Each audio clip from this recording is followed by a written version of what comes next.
wal mi'raj wal buraq wal alam wa dafi'il bala wal waba wal marad wal alam jismuhu mutahharun mu'attarun munawwar man ismuhu maktubun marfu'un mawdu'un 'alal lawhi wal qalam syamsid duha badrid duja nuril huda misbahid dulam abil qasim sayyidil kaunain syafi'il thaqalain ibnil dhabihain jaddil hasanain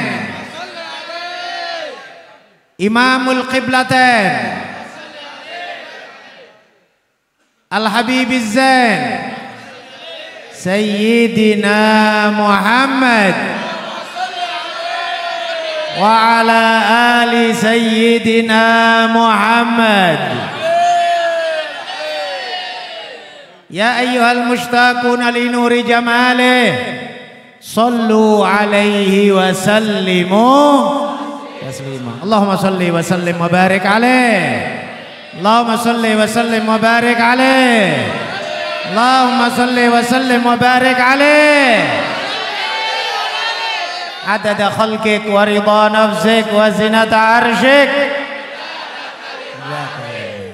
Masyaallah hadirin wal hadirat, para habaib, para asatid, pengurus BKM Masjid Nurul Iman yang bergembira, Pak Andang sekeluarga, yang deg-degan penganten. Nggak usah deg-degan, kita gembira, kita senang dengan Nabi Muhammad. Ya, dia khawatir Pak Tuan Kadinya nggak datang, iya kan? Santai aja, pokoknya malam ini kawin. Pokoknya malam ini akad nikah. Kita tunggu sampai mau selesai, nggak datang kita kawinkan. Memangnya sahnya kawin nunggu Tuan Kadi ya, Pak? Kan gitu ya. Sahnya kawin itu ada di Pak Andang, iya kan? Wali, ya kan ya? Insya Allah santai aja, tenang aja. Hati kita gembira dengan Nabi Muhammad. Allahumma salli wa sallim alaihi wa ala alihi. Banyak salawat sama Nabi Muhammad. Banyak menyebut nama Nabi Muhammad. Nabi juga ngajarin kepada kita intidharul faraj ibadah. Menunggu sesuatu yang baik, menunggu kemenangan, menunggu diselesaikannya masalah, menunggu pertolongan, itu adalah ibadah kepada Allah Subhanahu wa ta'ala. Yang calon pengantin nunggu Tuan Kadi, itu juga ibadah. Yang jomblo-jomblo nunggu calon datang, itu juga ibadah. Ya, yang sudah kawin belum punya anak nunggu punya anak, itu juga ibadah. Yang sakit nunggu sembuh, itu juga ibadah. Semuanya ibadah kalau diniatin karena Allah Subhanahu wa ta'ala. Ma'asyiral hadirin wal hadirat rahimakumullah. Majelis kita meskipun pada malam hari ini ada akdun nikah, tapi pastinya yang teristimewa dan juga niat paling besar dan insya Allah menjadi hati gembira setiap saat adalah faktor kedekatan baginda Nabi Muhammad sallallahu alaihi wasallam. Ma'ana farah bin Nabi asa alaina yadum. Kita punya kegembiraan tersendiri dengan baginda Nabi Muhammad sallallahu alaihi wasallam. Orang dekat sama Nabi Muhammad mustahil dia sedih. Orang yang lisannya banyak salawat sama Nabi Muhammad mustahil dia dirundung kegelisahan. Orang yang hatinya selalu kontak dengan baginda Nabi Muhammad sallallahu alaihi wasallam mustahil hatinya sumpek atau gelisah. Kenapa? Karena baginda Nabi Muhammad sallallahu alaihi wasallam miftah rahmatillah, kunci rahmatnya Allah Subhanahu wa ta'ala. Maka perbanyak sholawat kepada Rasulullah. Tugasnya lesan memperbanyak sholawat kepada Rasulullah. Tugasnya hati menambah kecintaan kepada Nabi Muhammad. Ya. Dan tugasnya anggota tubuh digunakan untuk supaya kita lebih sempurna di dalam melaksanakan sunnah-sunnah Rasulullah sallallahu alaihi wasallam. Urusan sama Rasulullah ini Tuhan, dan semua urusan yang dilewatkan kepada Rasulullah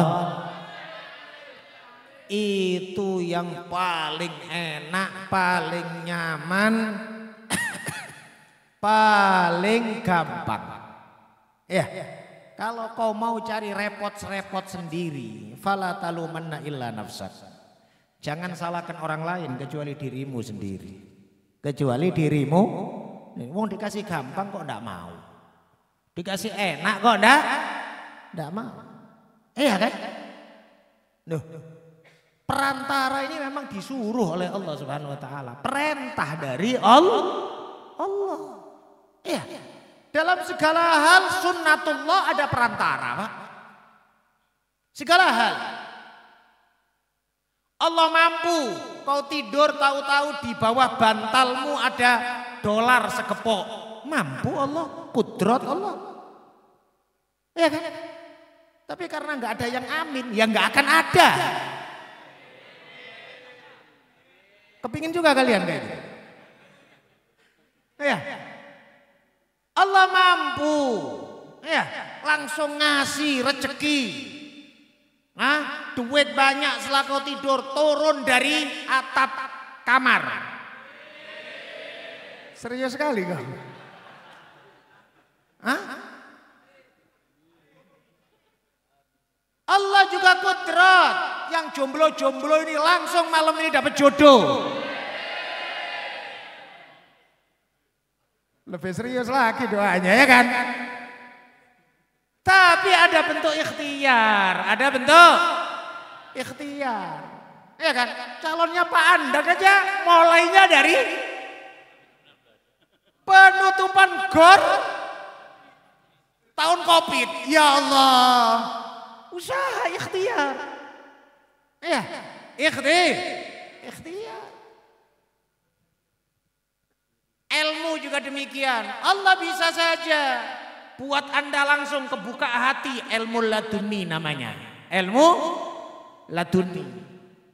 Disebut oleh Allah Subhanahu wa taala kan dalam surat Al-Kahfi, Nabi Musa sama Nabi Musa sama kawannya namanya Yusha bin Nun. Cari guru yang namanya Nabi Khidir.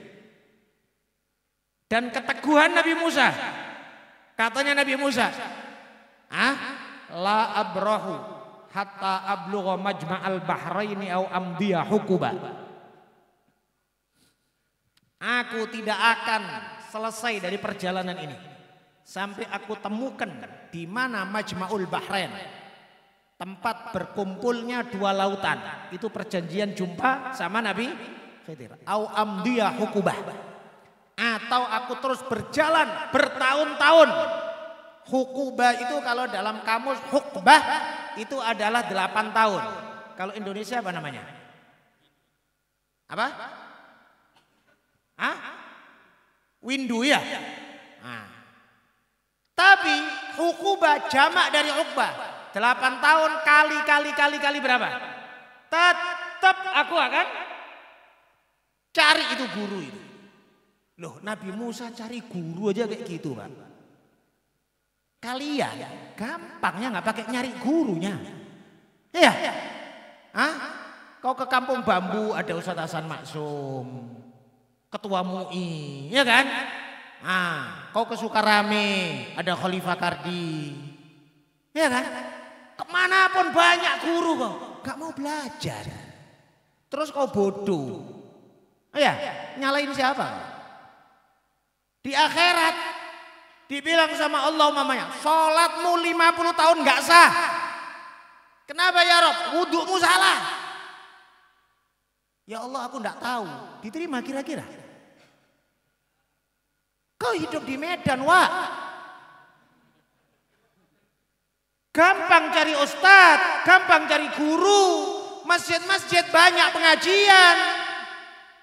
Ini istilahnya kalau bodoh di Medan, bodoh di Deli Serdang, ayam mati kelaparan di lumbung padi. Ya, tinggal matok dikit nggak mau, kepalanya sombong, dongak gini. Tondok dikit, ada nasi. Tondok dikit, ada padi, ada gandum, ya kan? Ada jagung. Nggak mau, sombong dia. Jangan sampai jadi ayam mati kelaparan di lumbung padi. Ada juga kadang orang Medan sok-sokan. Aku nggak mau, aku kalau ganti guru, aku setia sama almarhum guruku. Bodoh kali kau. Jadi gurumu keluar dari kuburan ngajarin engkau. Sejak kapan belajar itu sama satu orang setia sampai dia mati terus kau nggak belajar lagi? Hah? Jadi kalau aku ganti guru nanti guruku cemburu. Terus kau pikir ini kayak istri tua istri muda, cemburu-cemburuan. Gurumu mati ya kau belajar terus. Iya, Rasulullah wafat. Sahabat melanjutkan perjuangan Rasulullah.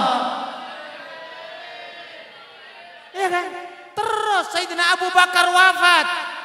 Dilanjutkan oleh Sayyidina Umar. Sayyidina Umar wafat, dilanjutkan oleh Sayyidina Utsman. Sayyidina Utsman wafat, dilanjutkan oleh Sayyidina Ali. Demikian terus Tuhan. Estafet memang. Ilmu dakwah juga demikian. Gak ada istilahnya kemudian aku setia sama guruku, gak mau sama guru lain. Bodoh kok kayak gini. Gak ada tambahan ilmu, padahal disuruh oleh Allah. Wa qul rabbi zidni ilma, minta tambahan ilmu. Ya. Nabi menyebut juga dalam satu hadisnya nilai keberkahan waktu adalah kalau hari tersebut bertambah ilmu.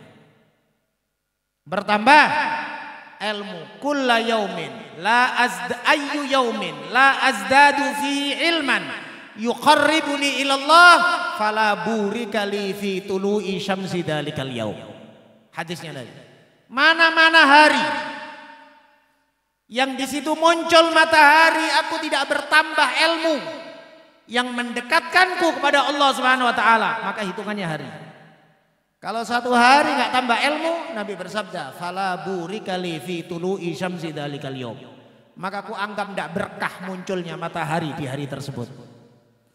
Keberkahan waktu itu adalah tambahnya Sayyidina Hasan Al-Basri juga mengatakan, beliau mengatakan, gimana pendapatmu kalau seseorang terhalang dia tidak diberi makan, tidak diberi minum, tidak diberi infus, tidak diberi obat, tidak diberi suplemen, tidak diberi buah, tidak diberi kue.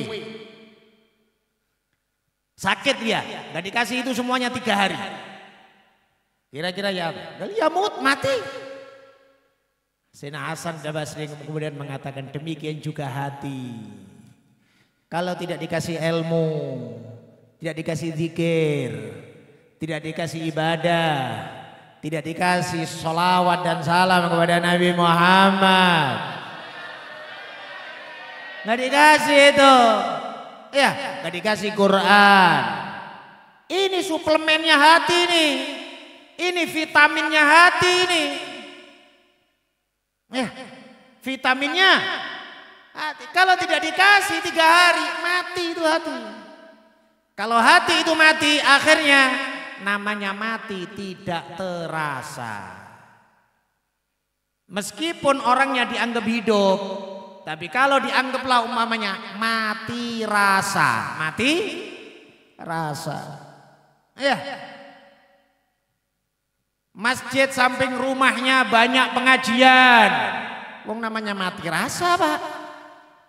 Mati rasa. Ya. Adzan setiap hari 5 waktu. Wong namanya mati rasa, Pak.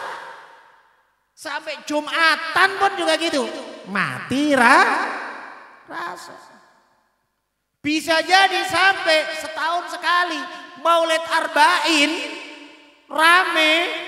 Ya, sampai dia repot dia lewat Kampung Bambu repot. Cuman namanya mati rasa, Pak. Mati rasa. Jangan sampai hati kita mati, Tuhan. Hari-hari kita diberi oleh Allah Subhanahu wa taala kemudahan. Tadi kita sampaikan, kita bicara tentang kemudahan. Ya, segala urusan yang dilewatkan baginda Nabi Muhammad sallallahu alaihi wasallam gampang, mudah, ringan, cepat urusan. Cepat urusan. Para santri kepingin hatinya terbuka, banyak sholawat kepada Rasulullah.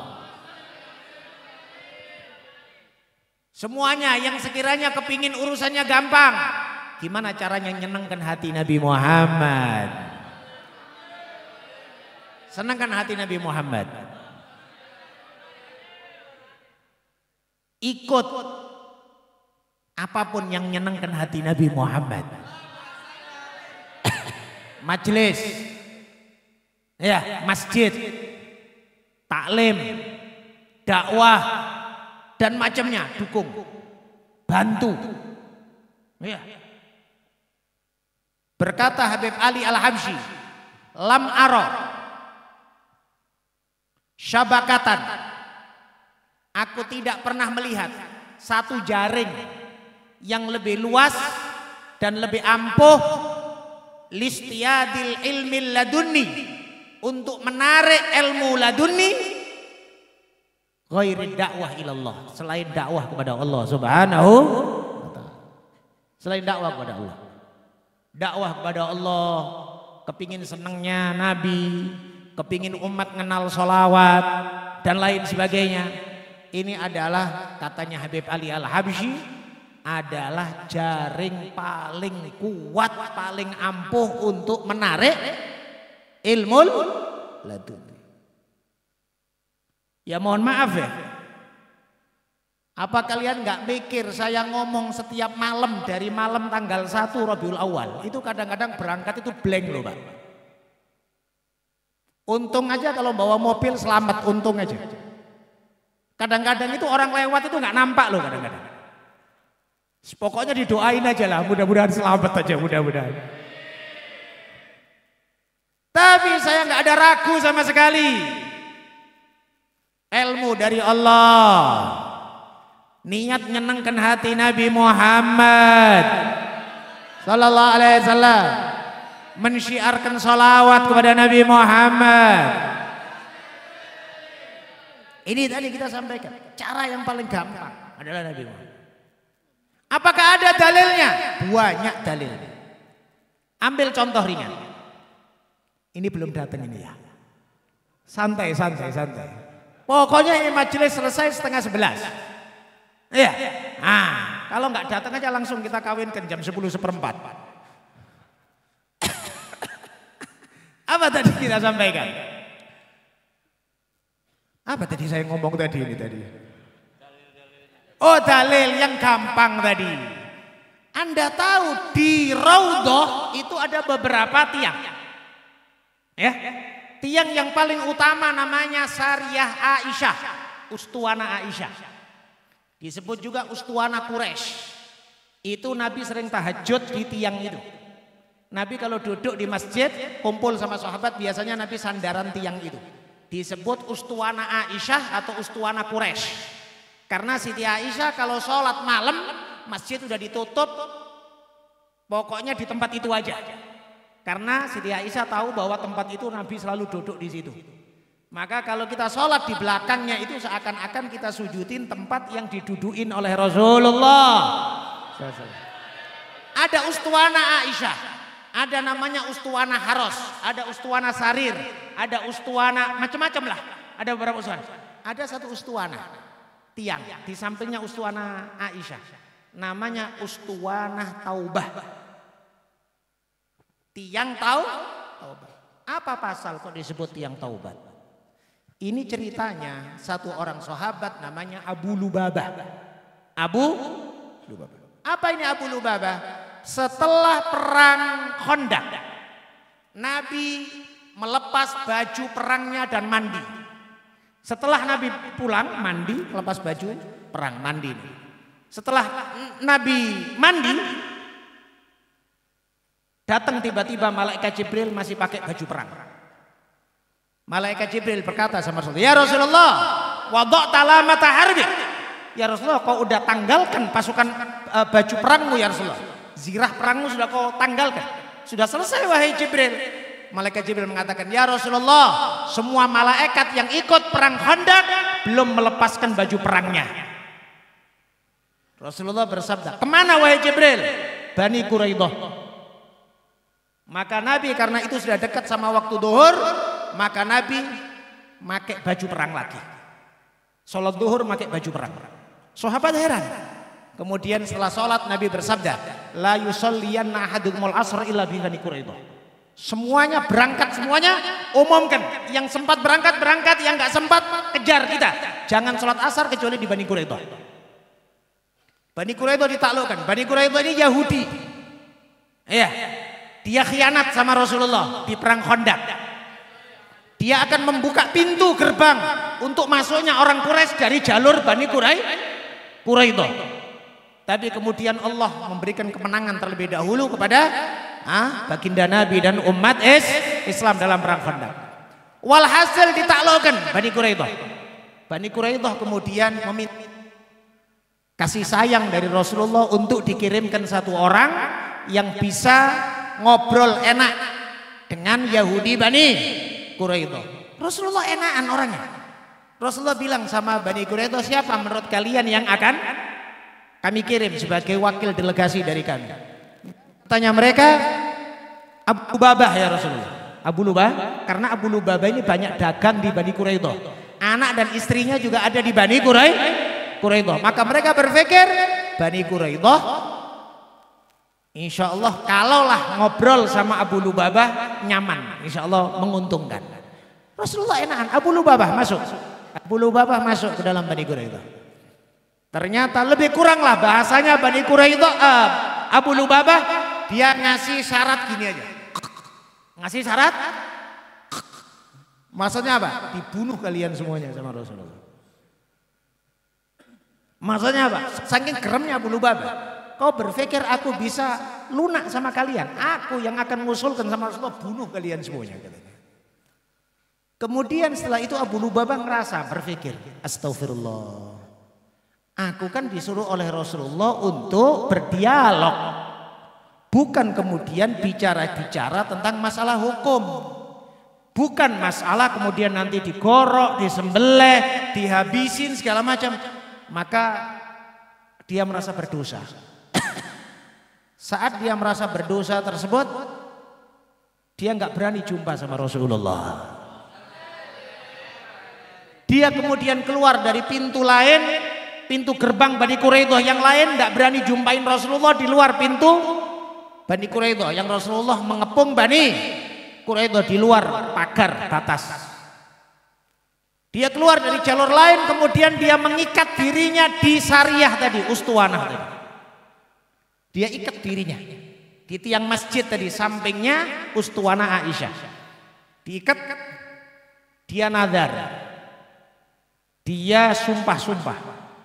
Aku tidak akan melepas ikatanku ini kecuali dalam keadaan darurat dan juga sampai Allah memberikan taubat kepadaku. Allah memastikan beri taubat. Maka Abu Lubabah ngikat dirinya disebutkan seminggu. Dia keluar hanya darurat qada'il hajat, karena itu di masjid, nggak mungkin kemudian kencing atau di masjid. Setelah itu diikat lagi. Makan-makan dengan diikat, tidur-tidur dengan diikat selama seminggu. 1 hari 2 hari Rasulullah nunggu, kok nggak keluar-keluar Abu Lubabah. Ditanyakan, mana Abu Lubabah, kok nggak selesai itu ngobrol sama Bani Quraidah. Dikabarkan sama sahabat, ya Rasulullah, Abu Lubabah mengikat dirinya di Masjid Nabawi dan dia nazar dan dia sumpah-sumpah tidak akan melepaskan sampai Allah memastikan diterimanya taubat beliau. Gimana Rasulullah? Rasulullah bersabda, ama innahu law ja'ani lastaghfartulah wa ghafaralah walakin fa'ala ma fa'al fakhalluhu hatta ya'tiyallahu bitaubatin minhu au kama qala. Yang artinya, andai dia mau datang sama aku, andai dia mau datang sama aku mintakan ampun kepada Allah dan pasti Allah mengampunkan. Enak kan?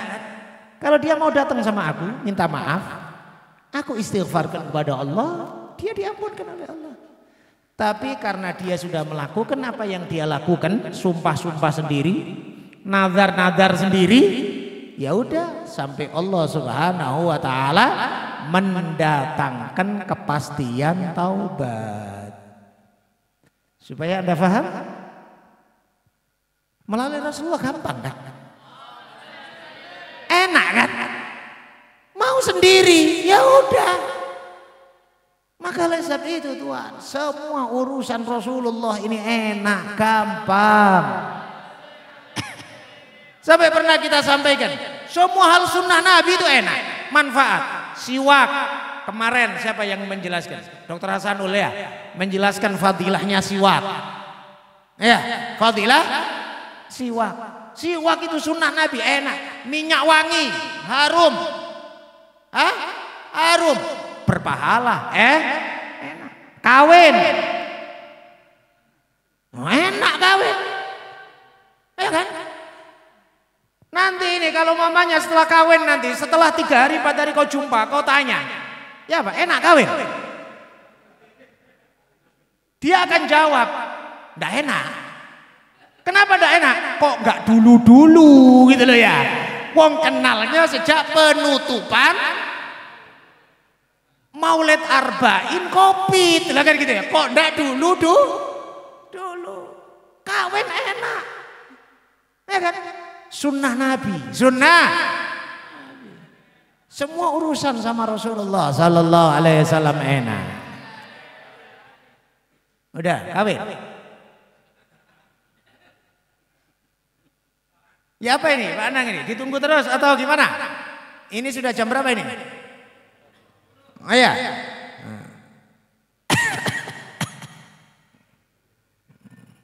Padahal ini kawin malam. Cemana pula kalau dia kawinnya jam 9 pagi.